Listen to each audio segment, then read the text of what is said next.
Yo, what's going on, folks? Sandra J. Hobson here, stand-up comedian and entertainer. And this here is another episode of The Devil's Advocate, brought to you by the Brilliant Artist Movement. Do me a favor, folks. Before you go any further, please hit that subscribe button, hit that like, hit that hate button, and share this video. Hey, this is my advertisement. I'm trying to come up doing what I'm doing. I need your help. So please, hook me up. Please, I would appreciate it. So, I was listening to Kevin Samuels the other day, man. And the brother said something, man, that really resonated with me. He was talking about women or people in general dying alone. You know, that was the gist of his conversation. And that really resonated with me because I remember when I was a kid, my mom used to say to me, she'd say, Chucky, because that's what she called me. She didn't call me Xander or Joel or Joe or anything like that. I was her Chucky.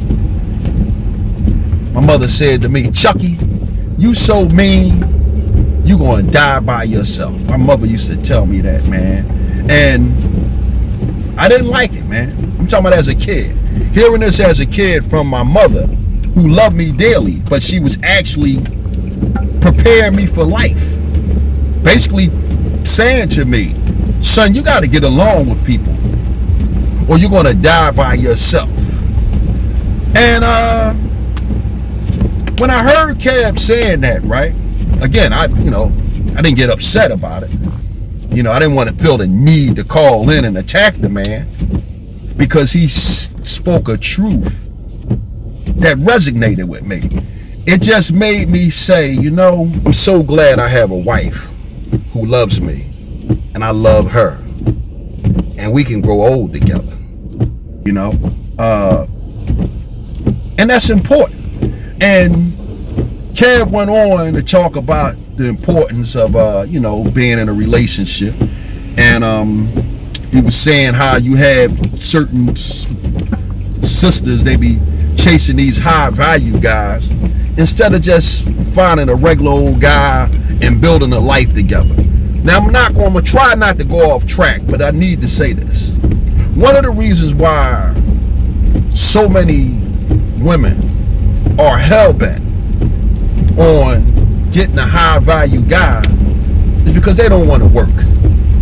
You know, they want to come up off of somebody, you know. And again, ladies, I'm not bashing you. I actually lean more toward a woman's agenda than I do toward a man's agenda, because as a man, I know I'm a dirty, rotten scoundrel. And as a dirty, rotten scoundrel, I don't mind taking some licks from the opposite sex. But that's me. You know, a lot of guys might peg me a traitor, you know, but that's neither here nor there. But my point is, a lot of you ladies chase after these high value guys because you don't want to work. But Kev,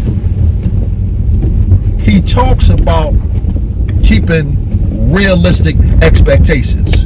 And I'm going to say this, I'm going to try to keep this broadcast under 10 minutes. Ladies, gentlemen, you don't want to die alone. You don't want to have to function day to day, week to week, month to month, year to year, solo. Breakfasts by yourself, dinner by yourself, going to bed at night by yourself. That shit's a drag, you know. And I'm gonna be totally honest with you. I've been in a goddamn relationship since I was probably about 10 years old. And I'm talking about from someone with whom I might have been obligated to talk to on the telephone from 8 o'clock to 9:30, all the way up to a full-blown wife. I've always had someone to love my black ass. My first wife, the lovely Mary Ann Turner Hobson. My wife had lupus and kidney failure. And we had a great relationship but we ended up breaking up. And before we broke up, at this point, she was almost at the height of her sickness. But we broke up. And when we was breaking up, I'm saying to her, like, yo, you know it's just me and you, because my wife didn't have any family. So it's just me and her. And we end up breaking up, and you know, she end up dying 3 years later. But at the very end of this relationship between me and my wife, I end up having to come back to her side.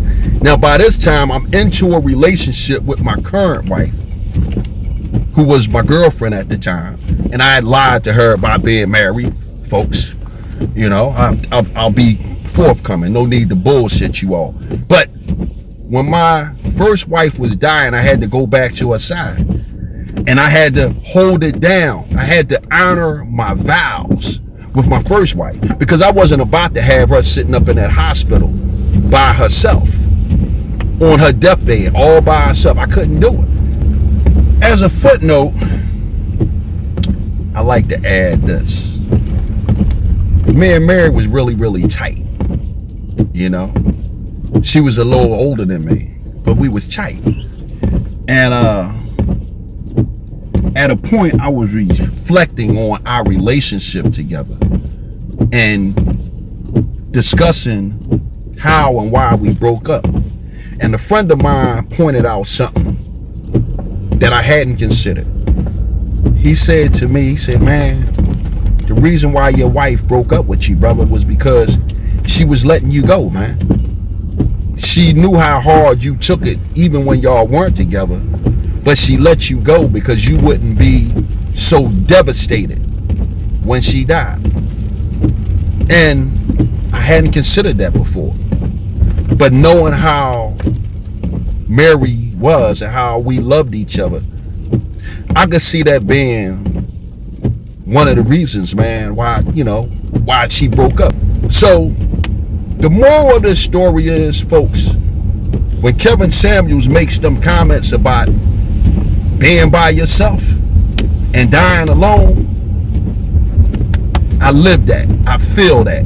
And to be honest with you, I actually tear up when I hear him talking about that, because I'm going to be honest with you folks.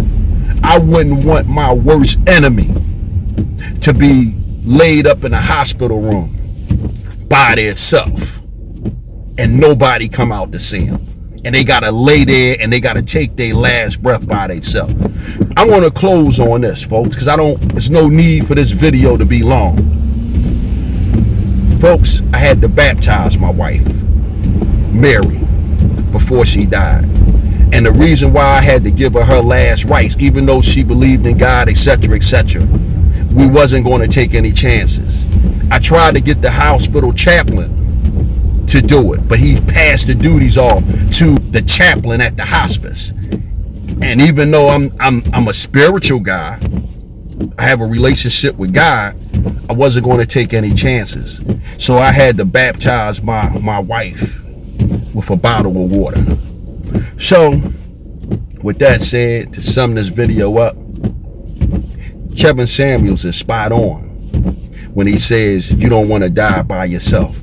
So if you got these unrealistic expectations, knock it the fuck off and find you somebody that you can groove with, so you don't have to die by yourself. I'm done with it. Bam!